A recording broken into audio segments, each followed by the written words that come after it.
L'attitude en France. Bon, déjà, je dois préciser absolument que j'ai pas de tendance de généraliser, même si. Bon, je veux pas généraliser, je veux pas dire qu'en France, il y a l'attitude pour la France, par exemple. C'est pas une attitude commune à tous les Français, mais on peut quand même dire que bon, il y a une tendance, je peux dire prépondérante. Et la tendance prépondérante envers les jeunes, notamment envers les jeunes entrepreneurs, c'est c'est une sorte de méfiance. C'est une sorte de. Comment dirais-je? C'est une sorte d'absence de confiance. Et c'est souvent l'anti-encouragement en fait. C'est même pas découragement, c'est l'anti-encouragement. C'est comme. Il y a des familles, moi-même je connais des familles où des parents qui sont assez riches et tout, il y a des enfants qui disent ouais je veux faire ci, je veux faire ça, j'ai une idée de business et tout, et les enfants ils disent ah ben non non non non non, tu vas pas faire ces conneries hein, non parce que bon tu vas faire l'école sup, les machins, et puis après tu vas bosser chez Total, non non non tu vas pas jouer à ces conneries, tu vas pas faire des trucs, tu vas nous ruiner et tout, hein. Non mais c'est pas C'est bizarre, ouais. c'est étrange, oui, c'est vrai que bon c'est peut-être c'est pas toutes les familles sont comme ça, puis après c'est vrai que c'est un exemple qui est assez parlant. C'est pas le seul, je suis sûr. Est-ce que ça vient du système? Oui, mais ça vient oui, du système, mais aussi disons, de la mentalité française envers les jeunes. C'est très difficile d'avoir un crédit en banque. C'est très difficile de prouver que tu es capable de faire des choses sérieuses. Et quand tu es jeune et quand tu as un petit business, chaque fois il faut comme s'il fallait se justifier en fait devant les gens en disant oui, mais je suis jeune, mais quand même je suis capable de faire ça, ça et ça. Et je pense que c'est un gros problème. Et quand on voit par exemple le gouvernement qui fait des contrats d'avenir et tout pour réinsertion sociale, pour les jeunes comment on dit, des cités et tout, je pense qu'il faut mieux encourager aussi l'entrepreneuriat des jeunes. Des outils, il existe. En fait, je dois dire que ça existe. Il y a une boîte à outils qui est censée aider les jeunes à créer des entreprises et tout. Mais puis après, c'est des outils tellement basiques qui existent partout dans le monde et tout. Ça n'encourage pas vraiment la création des véritables entreprises. Euh, et l'aide, par exemple, de l'État, il commence là où l'entreprise est déjà grande. Et là, quand tu pèses et quand on te prend au sérieux, oui, et là, c'est vrai que c'est beaucoup plus facile de venir voir le ministre et tout. Et puis en réalité, quand tu es jeune, juste pour démarrer, c'est très très très compliqué, surtout si tu n'as pas accès aux investisseurs, notamment étrangers. C'est très compliqué. C'est d'ailleurs le problème qui, euh, qui est connu. Si vous regardez ce que fait Xavier Niel, par exemple, le fondateur de Free, il essaie de proposer des solutions à ce problème. En fait, il est en train de créer cette école 42 euh, qui est absolument hors du système français. Et c'est pour ça qu'il attire toutes les flèches sur lui, parce que, évidemment, c'est défier le système. C'est surtout le système français qui est très puissant. Il faut avoir du courage. Mais donc je pense que du courage, il faut surtout en avoir quand tu es jeune, je répète.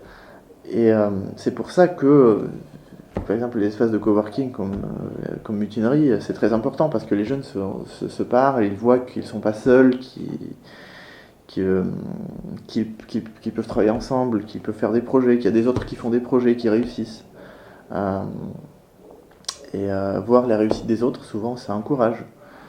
Euh, et moi, notamment, j'essaie aujourd'hui de travailler sur la création des formats, des événements et des projets qui visent donc vraiment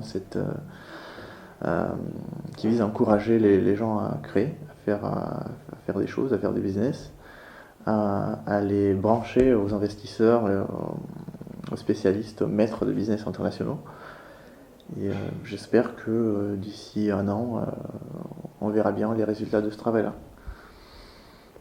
Moi, je suis très je suis très optimiste. En fait, malgré tout ça, je reste très optimiste pour l'avenir de la France, l'avenir des jeunes en France, pour le business français. Il y a beaucoup d'exemples des entreprises françaises qui sont créées par les jeunes et qui cartonnent.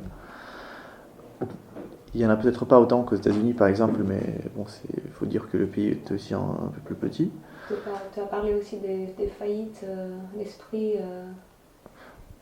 Oui, par rapport à la oui, c'est vrai ce que je disais. Oui, c'est vrai que bon, c'est vrai que il serait peut-être utile de mentionner qu'il y a une différence dans les mentalités, par exemple, entre celle de l'Amérique du Nord et celle de France, où tu crées ta boîte et tu la foires. Aux États-Unis, tu la foires la première, puis après, tu en foires la deuxième, et la troisième fois, tu réussis.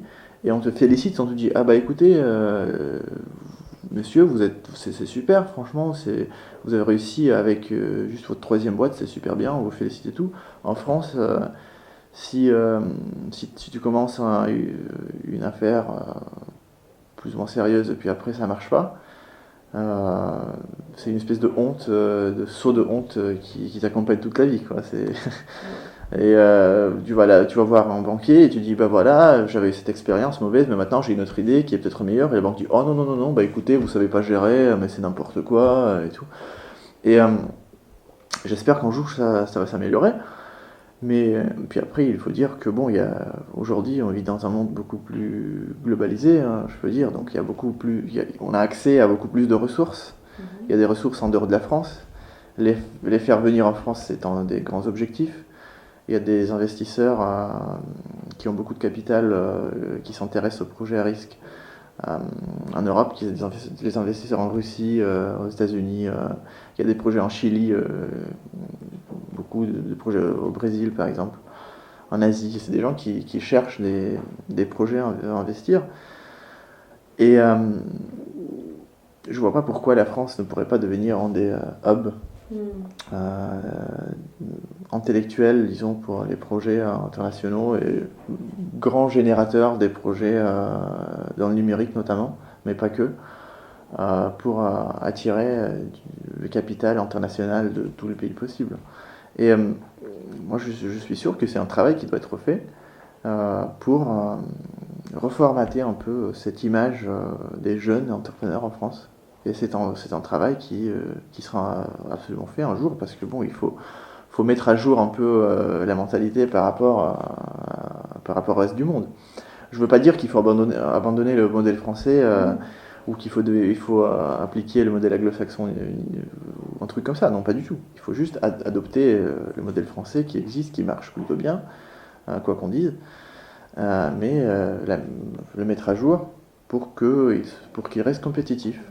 Et si la compétitivité, c'est le mot d'ordre qu'on entend parler, ça fait des années qu'on parle que de ça, ben voilà, justement, je trouve que les jeunes, c'est un moteur super puissant qui peut faire bouger le pays. Regardez les États-Unis, ça marche super bien. La France n'est pas les États-Unis, mais puis après, on n'est pas pire, ça c'est sûr.